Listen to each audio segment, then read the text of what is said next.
നമസ്കാരം. ഒട്ടുമിക്ക സ്ത്രീകളും നന്നായിട്ട് ശരീരമൊക്കെ കൊണ്ട് നടക്കണം, അല്ലെങ്കിൽ ഒരു ആകാര വടിവ്, നമ്മൾ നന്നായിട്ടൊന്ന് സൗന്ദര്യത്തിൻ്റെ കാര്യത്തിൽ, അല്ലെങ്കിൽ മുഖത്തിനൊക്കെ മുന്നൊക്കെ നല്ല കളർ ഉണ്ടായിരുന്നു ഡോക്ടറെ, അപ്പോൾ ആ കളറൊക്കെ ഒന്ന് പോയി ഒക്കെ ഒന്ന് മങ്ങിയ രീതിയിലായി. അവിടെ ഇവിടെയൊക്കെ ശരീരത്തിൽ നന്നായിട്ട് കൊഴുപ്പ് കട്ടി കൂടിയ പോലെ വയറിൻ്റെ അവിടെയൊക്കെ ചാടി വരികയാണ്, അല്ലെങ്കിൽ അവിടെയൊക്കെ തടി കൂടി വരികയാണ്, മുന്നേ ഒന്നും ഇങ്ങനെയൊന്നും ഉണ്ടായിരുന്നില്ല എന്ന രീതിയിലൊക്കെ പരാതി പറയാറുണ്ട്. ഇങ്ങനെയുള്ള സ്ത്രീകളൊക്കെ നമ്മൾ ചിലപ്പോൾ ഒ പിയിൽ പേഷ്യൻസ് വരുന്ന സമയത്ത് അവരുടെ കുറച്ച് കാര്യങ്ങൾ കൂടി നോക്കുമ്പോൾ അവർ പീരിയഡ്സിലൊക്കെ ചിലപ്പോൾ തെറ്റുകളുണ്ടാവും, അല്ലെങ്കിൽ കറക്റ്റായിട്ട് വരുന്നില്ല, വരുമ്പോൾ സമയത്ത് തന്നെ ചിലപ്പോൾ ഒരു 5-6 മാസം വരുന്നില്ല, വന്നിട്ടത് ഒരു 10-20 ദിവസത്തേക്ക് ബ്ലീഡിങ് ആയിട്ട് നിൽക്കുക, ബ്ലീഡിങ് വന്നാൽ നിൽക്കാണ്ടിരിക്കുക, അല്ലെങ്കിൽ ഒരു 10 ദിവസമായിട്ട് ചെറുതായിട്ട് നല്ല രീതിയിൽ സ്കാൻഡി ബ്ലീഡിങ് ആയിട്ട് കുറച്ച് നല്ല രീതിയിൽ ഉറ്റി പോകുന്നുള്ള, അല്ലെങ്കിൽ ഒരു കളർ ചേഞ്ച് മാത്രമേ ഉള്ളൂ എന്നുള്ള രീതിയിലൊക്കെ പേഷ്യൻസ് പറയാറുണ്ട്. ഇങ്ങനെയുള്ള ആൾക്കാർ നമ്മളൊരു സ്കാനിങ് കൂടി എടുത്ത് നോക്കുന്ന സമയത്ത് അവർക്ക് PCOD, പോളിസിസ്റ്റിക് ഓവേറിയൻ ഡിസീസ് എന്നുള്ളത് കാണാറുണ്ട്. ഇന്ന് ഞാൻ ഇതിനെ പറ്റിയിട്ടാണ് സംസാരിക്കുന്നത്.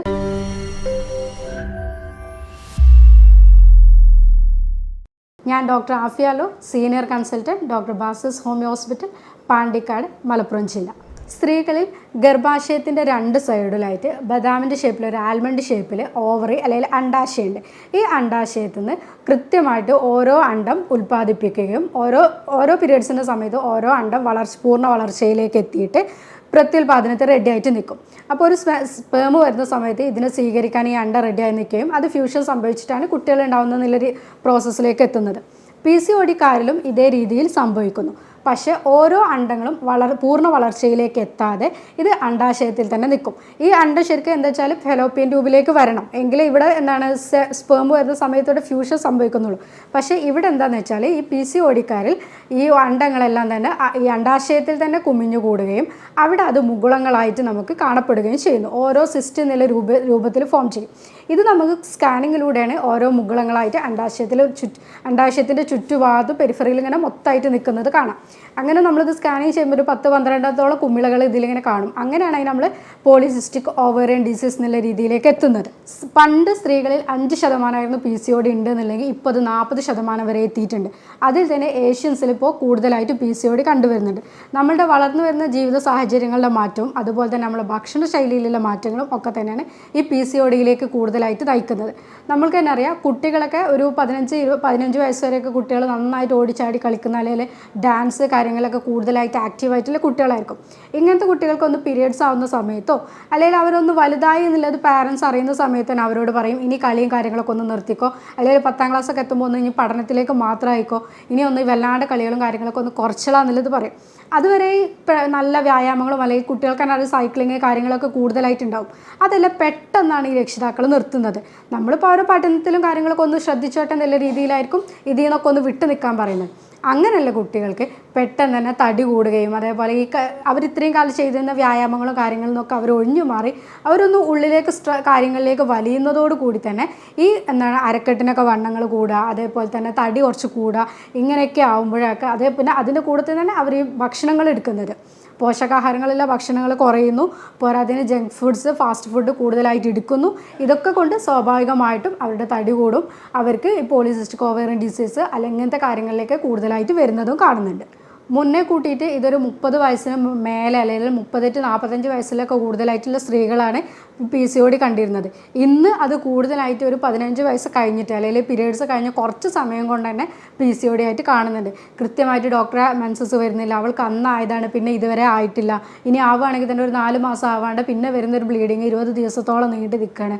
ബ്ലീഡിങ്ങിന് എന്തെങ്കിലും മെഡിസിൻ കഴിച്ചാൽ മാത്രമേ അത് നിൽക്കുന്നുള്ളൂ, അപ്പോഴേ അത് കുറക്കാൻ പറ്റുന്നുള്ളൂ. 10-15 ദിവസം സ്കൂളിൽ പോകാൻ പറ്റാറില്ല, അപ്പോൾ അവൾക്ക് അതിന് ഭയങ്കരമായിട്ട് വേദനയാണ്. പിന്നെ അല്ലെങ്കിൽ തീരെ ബ്ലീഡിങ് വരുന്നില്ല, ചിലപ്പോൾ രക്തമല്ലായിട്ടായിരിക്കും ഡോക്ടറെ എന്നൊക്കെ പറഞ്ഞിട്ട് പേഷ്യൻസ് കുറേ രീതിയിൽ ഇതിൽ വന്ന് പരാതി പറയാറുണ്ട്. നമ്മളിപ്പോൾ ഞാൻ പറഞ്ഞ രീതിയിൽ തന്നെ അവരുടെ വ്യായാമങ്ങളും കാര്യങ്ങളൊക്കെ പെട്ടെന്ന് കുറച്ച് അവർക്ക് ഒരുപാട് സ്ട്രെസ്സും കാര്യങ്ങളും കൊടുക്കുന്നതുകൊണ്ട് തന്നെയാണ് ഈ ഒരു രീതിയിൽ ഇപ്പോൾ PCOD കൂടുതലായിട്ട് കണ്ടുവരുന്നത്. ഇതിൽ മെയിനായിട്ട് നമുക്കിപ്പോൾ ലക്ഷണങ്ങൾ കിട്ടുക എന്തൊക്കെയാണെന്ന് വെച്ചാൽ, ഇപ്പോൾ ഞാൻ ഈ പറഞ്ഞത് തന്നെയാണ്, കൃത്യമല്ലാത്ത ആർത്തവം വരുന്ന സമയത്ത് ഒരു 3 മാസത്തോളം വരാണ്ടിരിക്കുക, വരുന്നത് ഒരു 20 ദിവസത്തോളം വരിക, അല്ലെങ്കിൽ 10 ദിവസം തുടർച്ചയായിട്ട് കുറച്ച് നല്ല രീതിയിൽ സ്കാൻഡി ബ്ലീഡിംഗ് എന്ന് പറയും, അങ്ങനത്തെ ബ്ലീഡിംഗ് ആയിട്ട് വരിക. അതിൻ്റെ കൂട്ടത്തിൽ തന്നെ പുരുഷ ഹോർമോൺ കൂടുതലായിട്ട് വരുന്നത് കൊണ്ട് നമ്മളുടെ തലയിലേക്കുള്ള ഹെയർ പോകും, പക്ഷേ ഈ താടി രോമങ്ങൾ കൂടുതലായിട്ട് വരിക, അതേപോലെ മീശ വരിക, പിന്നെ വോയിസ് സ്ത്രീകളിൽ എന്താ വെച്ചാൽ വോയിസ് കുറച്ച് സോഫ്റ്റ് ആയിട്ടുള്ള വോയിസ് ആണെങ്കിൽ കുറച്ചത് ഹാർഡായിട്ട് കൂടുതലായിട്ട് അങ്ങനത്തെ വോയിസിലേക്ക് മാറ്റം വരിക, അതുപോലെ തന്നെ ഇവർക്ക് ഭയങ്കര സ്ട്രെസ്സ് കാര്യങ്ങളൊക്കെ വരിക, പിന്നെ പ്രമേഹത്തിലേക്കുള്ള തുടക്കം വരിക, ഇൻസുലിൻ റെസിസ്റ്റൻസ് കാണിക്കുക, ഇങ്ങനത്തതൊക്കെയാണ് കൂടുതലായിട്ട് ഇതിൽ ലക്ഷണങ്ങളായിട്ട് നമുക്ക് കിട്ടാറുള്ളത്. ചില സ്ത്രീകളുടെ കേസിൽ വന്ധ്യതയ്ക്ക് കാരണം അന്വേഷിച്ച് പോകുമ്പോൾ, അതായത് കല്യാണം കഴിഞ്ഞ് കുറേ ആയിട്ടും കുട്ടികളാവുന്നില്ല, എന്താണ് ഇതിന് കാരണം എന്നുള്ളത് സ്കാനിങ് ചെയ്ത് നോക്കുമ്പോഴായിരിക്കും ഫസ്റ്റായിട്ട് തന്നെ PCOD കാണിക്കുന്നത്. അവർ പറയാറുണ്ട് കൃത്യമായിട്ട് ഡോക്ടറെ എനിക്ക് ബ്ലീഡിങ് പീരിയഡ്സ് വരുന്നുണ്ട്, എല്ലാ മാസവും 28 ദിവസത്തിൽ അല്ലെങ്കിൽ 30 ദിവസത്തിൽ കൃത്യമായിട്ട് വരുന്നുണ്ട്, പിന്നെ എങ്ങനെയാണ് എനിക്ക് PCOD ആയതെന്ന് അവർ ചോദിക്കാറുണ്ട്. PCOD രണ്ട് രീതിയിലും കാണിക്കാറുണ്ട്. ബ്ലീഡിങ് ഉണ്ടായിട്ടുണ്ടെങ്കിലും അത് അനോവുലേറ്ററി സൈക്കിളാണ് അവിടെ വരുന്നത്. കാരണം എന്താ വെച്ചാൽ ഓവുലേഷൻ കറക്റ്റായിട്ട് നടക്കുന്നില്ല, പക്ഷേ ബ്ലീഡിങ് അവിടെ മാസമുറ കൃത്യമായിട്ട് നടക്കുന്നുണ്ട്. അവിടെ ഞാൻ നേരത്തെ പറഞ്ഞു അണ്ടം കൃത്യമായിട്ട് ഫെലോപ്പിയൻ ട്യൂബിലെത്തി അവിടെ നിന്നാണ് അതിൻ്റെ ഫ്യൂഷൻ സംഭവിക്കുന്നത്. ഇവിടെ ഓവുലേഷൻ സംഭവിക്കാതെ തന്നെ 14 ദിവസത്തിലുള്ള ആ ഓവുലേഷൻ സംഭവിക്കാതെ തന്നെ ചില ആൾക്കാർക്ക് പീരിയഡ്സ് സംഭവിക്കാറുണ്ട്. പിന്നെ അതേപോലെ കൂടുതൽ പേഷ്യൻസ് പറയാറുണ്ട് ഡോക്ടറെ ഈ തടിയുള്ള PCOD മാത്രമേ എല്ലാവരും പറയുന്നുള്ളൂ, എല്ലാ ഡോക്ടേഴ്സും പറയാറുള്ളൂ, എല്ലാ വീഡിയോസിലും തടിയുള്ള ആൾക്കാരെ PCOD മാത്രമേ പറയുന്നുള്ളൂ, പക്ഷേ ഞാൻ ഇത്രയും മെലിഞ്ഞിട്ടാണ്, അല്ലെങ്കിൽ ഞാൻ അധികം ഭക്ഷണങ്ങളും കാര്യങ്ങളും ഒന്നും കഴിക്കാറില്ല, എന്നിട്ടും എനിക്ക് PCOD ഉണ്ടല്ലോ, അല്ലെങ്കിൽ ഞാൻ മെലിഞ്ഞിട്ടാണല്ലോ എന്നിട്ടും എനിക്ക് PCOD ഉണ്ടല്ലോ എന്നുള്ളത്. PCOD നമ്മൾ രണ്ട് രീതിയിൽ തന്നെയാണ് പറയാറുള്ളത്. തടിയുള്ള ആൾക്കാർക്കുള്ള PCODയും അതേപോലെ മെലിഞ്ഞ ആൾക്കാർക്കുള്ള PCODയും. മെലിഞ്ഞ ആൾക്കാർക്കുള്ള PCODയിൽ നമ്മൾ ഒരിക്കലും PCODയുടെ ആൾക്കാർക്കോട് തടി കുറക്കുക എന്നുള്ളതല്ല പറയുന്നത്. അവിടെ ഇൻസുലിൻ റെസിസ്റ്റൻസ് ആണ് മെയിനായിട്ട് സംഭവിക്കുന്നത്. നമ്മളെ പാങ്ക്രിയാസ് ഇൻസുലിൻ എന്ന് പറഞ്ഞ ഹോർമോണിനെ പ്രൊഡ്യൂസ് ചെയ്യുന്നു. നമ്മൾ അന്നജം കൂടുതലായിട്ട് അടങ്ങിയ ഭക്ഷണങ്ങൾ, അതേപോലെ ഷുഗർ കൂടുതലായിട്ടുള്ള അടങ്ങിയ ഭക്ഷണങ്ങളൊക്കെ എടുക്കുന്ന സമയത്ത് ഈ ഇൻസുലിൻ നമ്മൾ ഇതിനെ കൊഴുപ്പാക്കി മാറ്റി നമ്മുടെ ശരീരത്തിൽ ആവശ്യമുള്ളത് സ്റ്റോർ ചെയ്യും, ബാക്കിയുള്ളതിനെ കളയും. ഈ ഒരു പ്രക്രിയ നമ്മുടെ ശരീരത്തിൽ നടക്കുന്നുണ്ട്. പക്ഷേ ഇവിടെ എന്താ സംഭവിക്കുന്നത് വെച്ചാൽ നമ്മൾ എടുത്ത പഞ്ചസാരനോ അല്ലെങ്കിൽ ഷുഗറിനോ തന്നെ ഇൻസുലിൻ തിരിച്ചറിയാൻ പറ്റാത്തൊരവസ്ഥ വരികയും ഇൻസുലിൻ റെസിസ്റ്റൻസ് സംഭവിക്കുകയും ചെയ്യും. അങ്ങനെ ഉണ്ടാകുമ്പോൾ ഷുഗർ രോഗികളിൽ എന്താണ് സംഭവിക്കുന്നത്? അതുപോലെ തന്നെയാണ് ഇവിടെ ഈ ഇൻസുലിൻ റെസിസ്റ്റൻസ് എന്ന് പറയുന്നത്. അപ്പോൾ ഇവരൊക്കെ കൂടുതലായിട്ടും ഷുഗറിനോട് ക്രേവിങ് കൂടുതലായിരിക്കും, അതേപോലെ കൂടുതലായിട്ട് ഭക്ഷണം കഴിക്കണം എന്നുള്ളത് തോന്നും. പിന്നെ പഞ്ചസാര, അന്നജം കൂടുതലായിട്ട് അടങ്ങിയ ഭക്ഷണങ്ങളോടൊക്കെ വല്ലാത്തൊരു ആർത്തി കാണിക്കും ഇങ്ങനത്തെ പേഷ്യൻസൊക്കെ. അപ്പോൾ നമ്മൾ ഒരിക്കലും പേഷ്യൻസിനോട് നിങ്ങൾ തടി കുറക്കുക എന്നുള്ളതല്ല പറയുന്നത്. പോഷകാഹാരം കൂടുതലായിട്ടുള്ള ഭക്ഷണങ്ങൾ കഴിക്കുക, അതുപോലെ തന്നെ അമിതമായിട്ടുള്ള ജങ്ക് ഫുഡ്സ് ഇങ്ങനത്തെ കാര്യങ്ങൾ ഒഴിവാക്കുക എന്നുള്ളതാണ് പറയുന്നത്. പേഷ്യൻസ് പറയാറുണ്ട് ഡോക്ടറെ മെലിഞ്ഞായിട്ടുള്ള ആൾക്കാർ നിങ്ങൾ ഈ സാധനങ്ങളൊക്കെ കുറക്കാൻ പറഞ്ഞാൽ പിന്നെന്താ ഞങ്ങൾ കഴിക്കുക എന്നുള്ളത്. ഇപ്പം നമ്മൾ ഈ വർക്കൗട്ടും കാര്യങ്ങളൊക്കെ പറയുന്നത് തടി കുറക്കുക എന്നുള്ളതിനേക്കാളും കൂടുതലായിട്ട് ശരീരത്തിന് ആവശ്യമായ വ്യായാമം കിട്ടുക, അതേപോലെ ഈ അരക്കെട്ടിലുള്ള വണ്ണങ്ങളൊക്കെ ഒന്ന് കുറയുക, യോഗകൾ നന്നായിട്ട് അവർക്ക് ചെയ്യാം, അങ്ങനത്തെ കാര്യങ്ങളൊക്കെയാണ് അവർ കൂടുതലായിട്ട് ഒന്നും കൂടി ശ്രദ്ധിക്കേണ്ടത്. PCODയിൽ എന്താ സംഭവിക്കുന്നത് വെച്ചാൽ സ്ത്രീ ഹോർമോണായിട്ടുള്ള ഈസ്ട്രോജനും പ്രൊജസ്ട്രോണും ഒക്കെ കുറയുകയും പുരുഷ ഹോർമോൺ ആയിക്കൊണ്ടുള്ള ആൻഡ്രോജൻ, ടെസ്റ്റോസ്റ്റിറോൺ ഇവയൊക്കെ കൂടുകയും ചെയ്യും. അതുകൊണ്ട് തന്നെ സ്ത്രീകൾക്ക് ഇപ്പോൾ ഈസ്ട്രോജനൊക്കെ നമുക്ക് നല്ല രീതിയിലുണ്ടെങ്കിൽ ഈ വജൈനയിലെ യോനിയിലെ ലൂബ്രിക്കേഷനും അതേപോലെ ലൈംഗിക താല്പര്യം ഇതൊക്കെ ഉണ്ടാവുള്ളൂ. അതൊക്കെ ഇവിടെ കുറയും. യോനിയിൽ വരൾച്ച സംഭവിക്കും, അതേപോലെ ലൈംഗിക താല്പര്യ കുറവുണ്ടാവും, ഇതൊക്കെ സംഭവിക്കും. പോരാത്തതിന് പുരുഷ ഹോർമോൺ കൂടി നിൽക്കുന്നത് കൊണ്ട് തന്നെ മെയിൽ പാറ്റേൺ ആയിക്കൊണ്ടുള്ള ഹെയർ ഡിസ്ട്രിബ്യൂഷൻ ഉണ്ടാവും. അവിടെ എന്തൊക്കെ സംഭവിക്കുക വെച്ചാൽ താടിയിലൊക്കെ രോമങ്ങൾ വരിക, മീശ വരിക, തലയിലുള്ള രോമങ്ങൾ മുടി കൊഴിയും ചെയ്യും. പോരാത്തതിന് ഇങ്ങനത്തെ ഹസ്കി വോയിസ്, ഇവരുടെ വോയിസൊക്കെ ഒന്ന് ഹാർഡായിട്ട് വരിക. അപ്പോൾ ഞാൻ മുന്നേ പറഞ്ഞു സോഫ്റ്റ് ആയിട്ടുള്ള വോയിസ് ഒന്ന് മാറിയിട്ട് ഹാർഡായിട്ടുള്ള വോയിസ് വരിക. നെറ്റിയൊക്കെ ഒന്ന് ഇങ്ങനെ കയറി പോകും. മുന്നേ നല്ല നല്ലോണം മുടി ഉണ്ടായിരുന്നു, പക്ഷേ ഇപ്പോൾ നെറ്റിയൊക്കെ കയറി അതായത് മുടിയൊക്കെ നന്നായിട്ട് കയറി പോവുക, കൊഴിഞ്ഞു പോവുക എന്നുള്ള രീതിയിലൊക്കെ പേഷ്യൻസ് കൂടുതലായിട്ട് പറയാറുണ്ട്. സാധാരണ സ്ത്രീകളെ സംബന്ധിച്ചിടത്തോളം PCOD ഉള്ള ആൾക്കാർക്ക് വന്ധ്യതയ്ക്ക് ഒരു 10 ഇരട്ടെങ്കിലും കൂടുതലായിട്ട് ചാൻസ് ഉണ്ട്. ഇപ്പോൾ ഞാൻ പറഞ്ഞു ചില പേഷ്യൻസ് ഇൻഫെർട്ടിലിറ്റി എന്തുകൊണ്ടാണ് അല്ലെങ്കിൽ വന്ധ്യത എന്തുകൊണ്ടാണെന്നുള്ളത് തേടി പോകുമ്പോൾ അതിൻ്റെ കാരണങ്ങൾ അന്വേഷിച്ച് പോകുമ്പോഴാണ് ഫസ്റ്റ് തന്നെ ചിലപ്പോൾ PCOD ഉണ്ടെന്നുള്ളത് അറിയുന്നത്. അത്രയും കാലം ചിലപ്പോൾ അവർക്ക് അതൊരു പ്രശ്നമായിട്ട് തോന്നിയിട്ടുണ്ടായിട്ടേ ഉണ്ടാവില്ല. ഈ ലക്ഷണങ്ങളൊന്നും അവർക്ക് അത് അത്രത്തോളം കാണിച്ചിട്ടുണ്ടാവില്ല. PCODയിൽ അതുപോലെ തന്നെ കൂടുതലായിട്ട് കാണുന്നതാണ് കഴുത്തിന് ചുറ്റും ഒരു ബ്ലാക്കിഷ് ഡിസ്കളറേഷൻ, നമ്മൾ അക്കാന്തോസിസ് നൈഗ്രൻസ് എന്ന് പറയും. അത് ഇൻസുലിൻ റെസിസ്റ്റൻസ് കൊണ്ടാണ് കൂടുതലായിട്ട് വരുന്നത്. നമ്മളെപ്പോഴും ഇൻസുലിൻ എന്നുള്ളത് ഡയബറ്റീസിനോട് റിലേറ്റ് ചെയ്ത് മാത്രമേ പറയാറുള്ളൂ. പക്ഷേ PCODൻ്റെ കേസിലും ഈ ഇൻസുലിൻ റെസിസ്റ്റൻസ് ആണ് കൂടുതലായിട്ട് കാണുന്നത്. അവർക്ക് കാണിക്കുന്ന ഒട്ടുമിക്ക സിംറ്റംസും ഇൻസുലിൻ റെസിസ്റ്റൻസ് എന്നുള്ളതുകൊണ്ട് തന്നെയാണ് വരുന്നത്. ഇവിടെ എന്തൊക്കെയാണെന്ന് വെച്ചാൽ അരക്കെട്ടിന് ചുറ്റുള്ള വണ്ണം കൂടും, ഈ കൊഴുപ്പുകളും കാര്യങ്ങളൊക്കെ അരക്കെട്ടിന് ചുറ്റും കൂടുതലായിട്ട് അടിഞ്ഞു കൂടും, അമിതമായിട്ട് ഇങ്ങനത്തെ ഭക്ഷണങ്ങളോട് ഈ ഷുഗറിനോട് അങ്ങനത്തെ കാര്യത്തിനോടൊക്കെ വല്ലാത്ത തരം ക്രേവിങ്സും കാര്യങ്ങളും ആയിരിക്കും. അപ്പോൾ അതെപ്പോഴും എടുത്തുകൊണ്ടിരിക്കണം എന്ന് തോന്നും. അവർ ഒരു നേരം ഭക്ഷണം ഒഴിവാക്കിയിട്ടുണ്ടെന്നുണ്ടെങ്കിൽ 2 നേരത്തെ ഭക്ഷണം അടുത്ത നേരം ഒരുമിച്ച് എടുക്കും. ഇങ്ങനത്തെ കാര്യങ്ങളൊക്കെയാണ് കൂടുതൽ ഇവർക്ക് കാണിക്കാറുള്ളത്. ഞാൻ മുന്നേ പറഞ്ഞു PCOD എന്ന് പറഞ്ഞാൽ എപ്പോഴും ജീവിതശൈലി രോഗത്തിൻ്റെ ഭാഗമായിട്ട് തന്നെയാണ് കൂടുതൽ വരുന്നത്. ഇപ്പോൾ നമ്മൾ ഡയബറ്റീസ്, പ്രഷർ, BP കൂടുക, കൊളസ്ട്രോള്, ഫാറ്റി ലിവർ, തൈറോയിഡിൻ്റെ പ്രശ്നങ്ങൾ, ഇതൊക്കെ നമ്മളിപ്പോൾ ഒരു ജീവിതശൈലി രോഗത്തിൻ്റെ ഭാഗമായിട്ടാണ് എടുത്തത്. അതേപോലെ തന്നെയാണ് ഇപ്പോൾ PCOD കൂടുതലായിട്ട് കണ്ടുവരുന്നത്. കൂടുതലിപ്പോൾ കുട്ടികളൊക്കെ ആണെന്നുണ്ടെങ്കിലും ഞാൻ ഇപ്പോൾ മുന്നേ പറഞ്ഞ പോലെ ഓടിച്ചാടി കളിച്ചിരുന്ന കുട്ടികൾ പെട്ടെന്നൊന്ന് പീരിയഡ്സ് ആവുന്നതോടുകൂടി അല്ലെങ്കിൽ അവർക്ക് ആ ഒരു ചേഞ്ച് പെട്ടെന്ന് ഹോർമോണിൻ്റെ ചേഞ്ചും കാര്യങ്ങളും കൊണ്ട് അവരൊന്ന് ഒതുങ്ങിപ്പോവാണ്. ഈ ഒതുങ്ങിപ്പോകുമ്പോൾ അവർ മുന്നേ ചെയ്തിരുന്ന എല്ലാ വ്യായാമങ്ങളും നിർത്തിയിട്ടാണ് അവർ ഒതുങ്ങിപ്പോകുന്നത്. അതോടുകൂടി തന്നെ ഇവർക്ക് എന്താണ് ഈ ഫാറ്റി ഡെപ്പോസിഷൻ കൂടാനും അവർക്ക് ഇങ്ങനത്തെ ഈ സ്ട്രെസ്സും കാര്യങ്ങളും കൂടിയിട്ട് ഓരോരോ അസുഖങ്ങളിലേക്ക് നയിക്കുന്നുണ്ട്. ഈ PCODയിലൊക്കെ കൂടുതലുള്ള ആൾക്കാർക്ക് ഇപ്പോൾ നമ്മൾ കുറച്ച് യോഗകൾ കാര്യങ്ങളൊക്കെ സജസ്റ്റ് ചെയ്യാറുണ്ട്. അതേപോലെ തന്നെ മെഡിസിനൽ ട്രീറ്റ്മെൻറ്റ് എടുക്കുന്നതിൻ്റെ കൂടെ തന്നെ മെഡിസിൻ ഒരു പാർട്ടായിട്ട് മാത്രം എടുക്കാൻ നോക്കുക.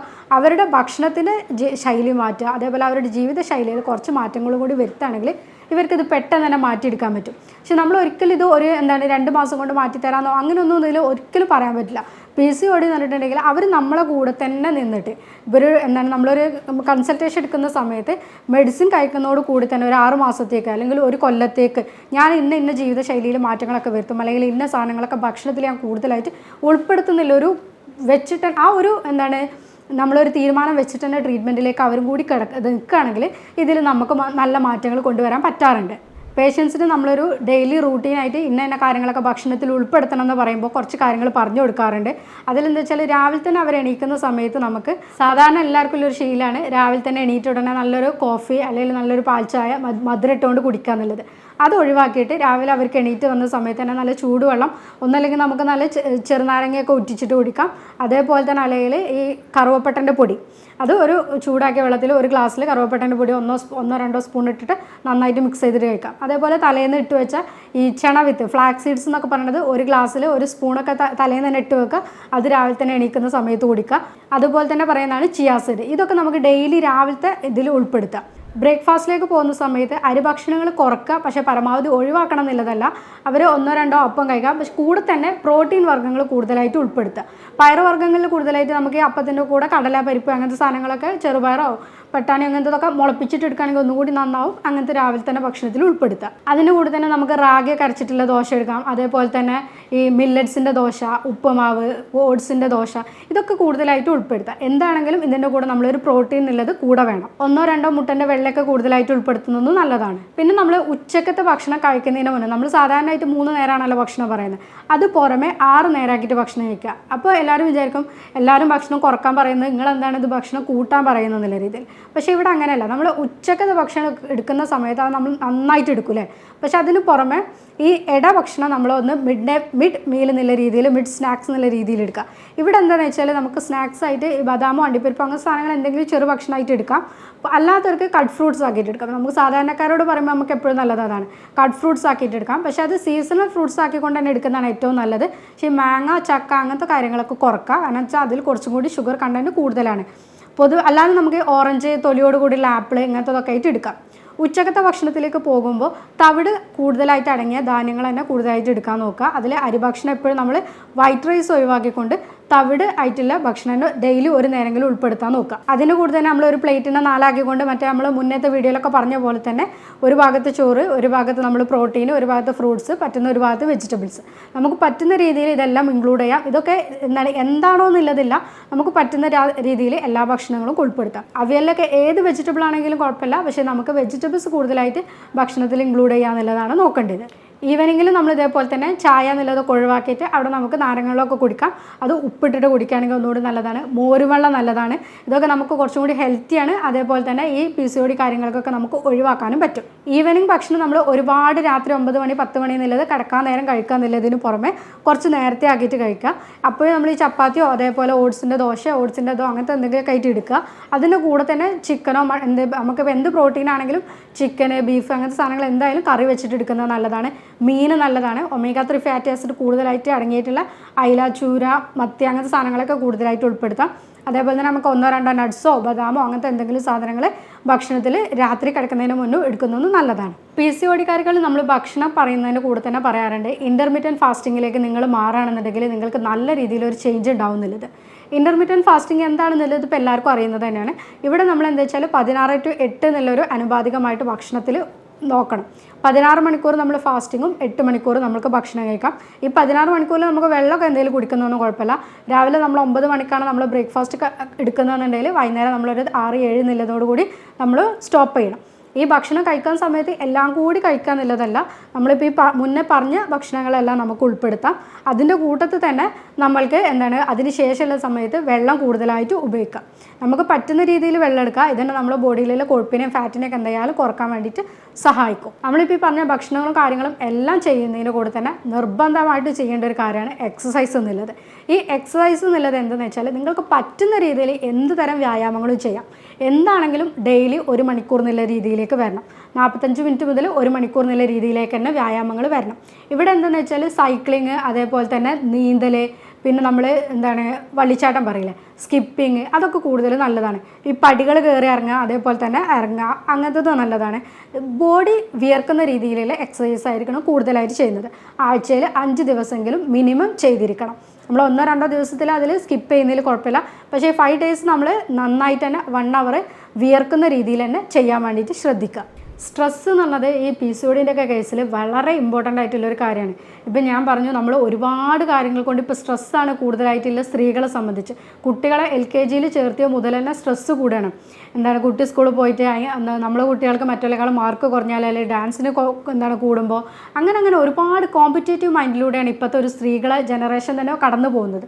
കുട്ടികൾക്ക് വേണ്ടിയിട്ട്, അല്ലെങ്കിൽ നമ്മൾ അവരെ വീട്ടുകാരുടെ കാര്യങ്ങൾ, ഇതൊക്കെ കൂടിയിട്ടാണ് കൂടുതൽ സ്ട്രെസ്സിലേക്ക് പോകുന്നത്.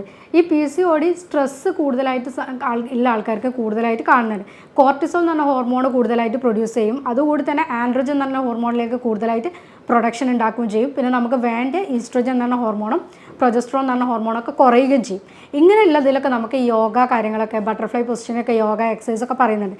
ഇതൊക്കെ ചെയ്യുന്നതുകൊണ്ട് നമുക്ക് ഈ സ്ട്രെസ്സും കാര്യങ്ങളും കുറക്കാൻ പറ്റും. നമുക്ക് ആവശ്യമുള്ള എക്സസൈസുകൾ ഡെയിലി എടുക്കുകയും ചെയ്യുമ്പോൾ നമുക്ക് ഈ PCODനൊക്കെ പിടിച്ച് കെട്ടാൻ പറ്റും. ഇപ്പം ഞാൻ ഈ വീഡിയോയിൽ പറഞ്ഞ കാര്യങ്ങളെല്ലാം നിങ്ങൾ 1-2 ദിവസം ചെയ്തിട്ട് ഇതിലൊന്നും സംഭവിക്കില്ല. കണ്ടിന്യൂസ് ആയിട്ട് ചെയ്യുക, ക്ഷമയോടെ കൂടി തന്നെ ചെയ്യുക. എങ്ങനെ ആകുമ്പോൾ മാത്രമേ ഇതിൽ നല്ലൊരു നമുക്ക് ഔട്ട്കം പ്രതീക്ഷിക്കാൻ പറ്റുള്ളൂ. ഒരു 6 മാസം വരെ കണ്ടിന്യൂസ് ആയിട്ട് ഈ കാര്യങ്ങളൊക്കെ ഞാൻ ചെയ്യുന്ന ഉറച്ചൊരു തീരുമാനത്തോടു കൂടി മാത്രം PCODൻ്റെ ട്രീറ്റ്മെൻറ്റിലേക്ക് പോവുക. അപ്പോൾ ഇതൊക്കെ നമുക്ക് തീർച്ചയായിട്ടും റിവേഴ്സ് ചെയ്യാൻ പറ്റുന്നതാണ്. തുടക്കത്തിലെ PCODൻ്റെ പ്രശ്നങ്ങളുണ്ട്, അല്ലെങ്കിൽ ആർത്തവ ക്രമക്കേടുകളുണ്ട്, ഈ പീരിയഡ്സ് ഒന്നും കറക്റ്റ് വരുന്നില്ല, വരുന്നത് തന്നെ ഇങ്ങനെയൊക്കെയാണെന്നുണ്ടെങ്കിൽ തുടക്കത്തിൽ തന്നെ അതിനൊരു ഡോക്ടറെ കണ്ടിട്ട് നിങ്ങൾ അതിനൊരു ട്രീറ്റ്മെൻറ്റിലേക്ക് പോവുക.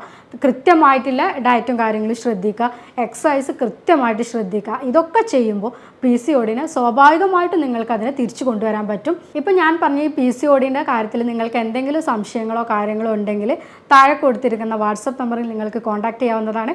ഹോമിയോപ്പതിയിൽ നമ്മൾക്കിതിൽ ഫലപ്രദമായ ട്രീറ്റ്മെൻറ്റ് ലഭ്യമാണ്. സ്നേഹത്തോടെ doctor Afiya Alu, senior consultant, doctor Basis homeo hospital, Pandikkad, Malappuram ജില്ല.